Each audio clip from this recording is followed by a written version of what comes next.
पश्चिम बंगाल में हिंसा के बीच हुए त्रिस्तरीय पंचायत चुनाव के नतीजे आज आने वाले हैं।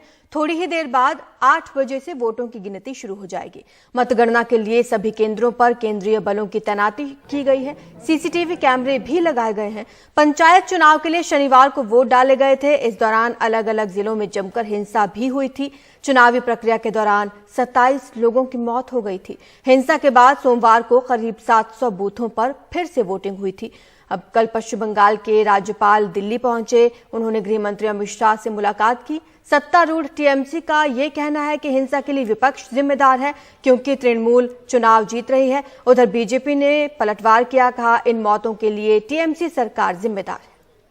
बात कर लेते हैं कर्नाटक की, जहां पर मुख्यमंत्री सिद्धरमैया ने अन्न भाग्य योजना की कल शुरुआत की।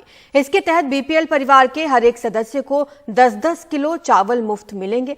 चावल की कमी की वजह से 5 किलो चावल दिए जा रहे हैं। 5 किलो चावल की कीमत बैंक में सीधे ट्रांसफर की जा रही है। कांग्रेस के 5 वादों में से ये तीसरा वादा है जो सरकार पूरा कर रही है। बीपीएल परिवारों के लिए 5 किलो चावल की कीमत सीधे उनके बैंक अकाउंट में ट्रांसफर करते मुख्यमंत्री Siddaramaiah. Food corporation of India 34 रुपए किलो चावल देती है। इसी दर से हर एक लाभार्थी को 170 रुपए। एक परिवार में अगर 5 लोग हैं तो 850 रुपए नगद और 25 किलो चावल। हमने दूसरी कई एजेंसियों से संपर्क किया, जिसमें केंद्रीय भंडार भी शामिल है। उसने चावल का दाम बहुत ज्यादा बताया। ऐसे में हमने लोगों को पैसे देने का फैसला किया, यानी 5 किलो चावल का पैसा और 5 किलो चावल। अन्न भाग्य कांग्रेस के उन 5 वादों में से एक है जो चुनाव से पहले कांग्रेस ने किए थे, लेकिन चावल को लेकर केंद्र और राज्य सरकार आपस में उलझ गए। फूड कॉरपोरेशन ने यह कहते हुए चावल देने से मना कर दिया कि मौजूदा नीति के तहत और चावल नहीं दिया जा सकता। कर्नाटका की कांग्रेस सरकार केंद्र पर ओछी राजनीति का आरोप लगा रही है, तो वहीं बीजेपी कांग्रेस को कटघरे में खड़ा कर रही है। कांग्रेस ने 10 किलो चावल की बात कही थी। 5 किलो तो केंद्र ही दे रहा है। ये केंद्र की तरफ से है। 5 किलो और कांग्रेस को देना चाहिए। 10-10 किलो चावल, महिलाओं को मुफ्त बस और 2000 यूनिट मुफ्त बिजली के बाद अब कांग्रेस को अपने बचे हुए 2 और वादे पूरे करने हैं। परिवार की महिला मुखिया को 2000 रुपए महीने और ग्रेजुएट्स को 3000 रुपए हर महीने बेरोजगारी भत्ता के। चावल को लेकर केंद्र और राज्य सरकार के बीच ठन गई है। चावल नहीं है तो अब रुपए दिए जा रहे हैं।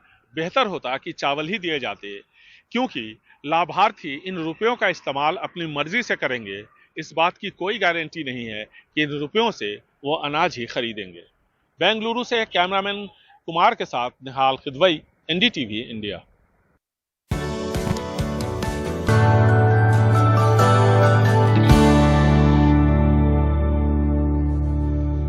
अयोध्या में राम मंदिर बनने के साथ साथ शहर को भी नया रूप मिल रहा है। जैसे जैसे मंदिर का निर्माण कार्य आगे बढ़ रहा है, वैसे ही अयोध्या नगरी का भी कायाकल्प हो रहा है। रिपोर्ट देखिए।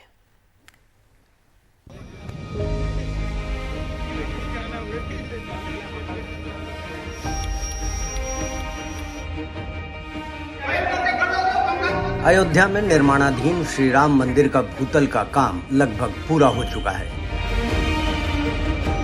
पारंपरिक नागर शैली में बन रहे इस मंदिर को इस तरह तैयार किया जा रहा है कि ये अगले 1000 साल तक सुरक्षित रहे।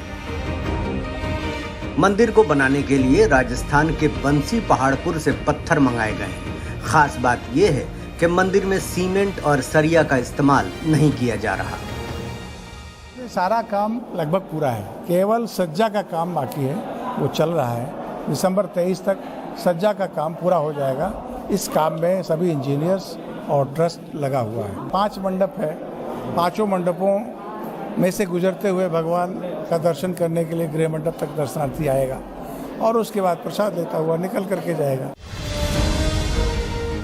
राम मंदिर का काम जिस तेजी से आगे बढ़ रहा है, उसी तेजी से अयोध्या को भी सजाने संवारने का काम चल रहा है।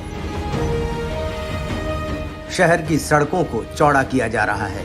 अधिकतर श्रद्धालु रेल मार्ग से आएंगे। इसे देखते हुए अयोध्या के लिए नई ट्रेनें भी चलाई जाएंगी।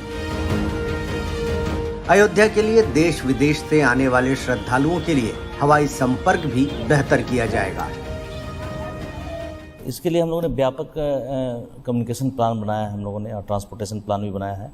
इसमें हम लोग दोनों मार्ग को, जो रोड्स हमारे हैं, उसको हम चौड़ीकरण कर रहे हैं और साथ साथ एयर कनेक्टिविटी बढ़ा रहे हैं। रोड सिस्टम भी हम लोग काफ़ी मजबूत कर रहे हैं। साथ साथ हम लोग रेलवे नेटवर्क भी है, उसको भी हम लोग फेज़ 1 हमारा कंप्लीट हो चुका है अयोध्या धाम का, और तो काफ़ी हम लोग मल्टी डायमेंशनल काम कर रहे हैं इसमें। अयोध्या के चारों ओर पौराणिक जगहों और कुंड सरोवरों को सजाने का काम भी अंतिम दौर में है। जितने भी इस समय कॉरिडोर्स जो निर्मित हो रहे हैं, रामपथ, भक्तिपथ और राम जन्मभूमि पथ, ये सारे कॉरिडोर्स दिसंबर तक हम लोग पूरा कर लेंगे, ऐसा पूरा प्रयास है। और इसी प्रकार से हम लोग इसको सुपरवाइज कर रहे हैं और इसको इंश्योर करेंगे कि जनवरी के पहले श्रद्धालुओं को मंदिर तक पहुंचने में कोई असुविधा ना हो। 380 फुट लंबे, 250 फुट चौड़े और 161 फुट ऊंचे भव्य राम मंदिर का पहला चरण साल के अंत तक बनकर तैयार हो जाएगा।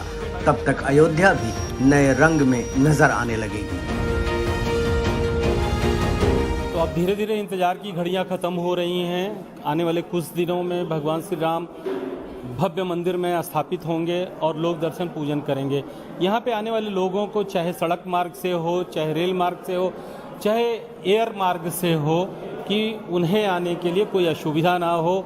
हवाई अड्डे का निर्माण हो गया है, रेल स्टेशन अयोध्या का दूसरा भव्य बन के तैयार है, सड़कें चौड़ी की जा रही हैं। तो आप देख सकते हैं कि जैसे अयोध्या में नया मंदिर दिव्य भव्य बन गया है, ठीक उसी प्रकार से, और ये सब सुविधाएं दर्शनार्थियों के लिए बिल्कुल तैयार हैं। पूरी अयोध्या को पूरे साजो साज के साथ जनवरी तक तैयार कर लिया जाएगा और दिव्य अयोध्या, भव्य अयोध्या के साथ दर्शनार्थी जनवरी से दर्शन कर सकेंगे। अयोध्या में राजेश गुप्ता के साथ प्रमोद श्रीवास्तव, NDTV इंडिया।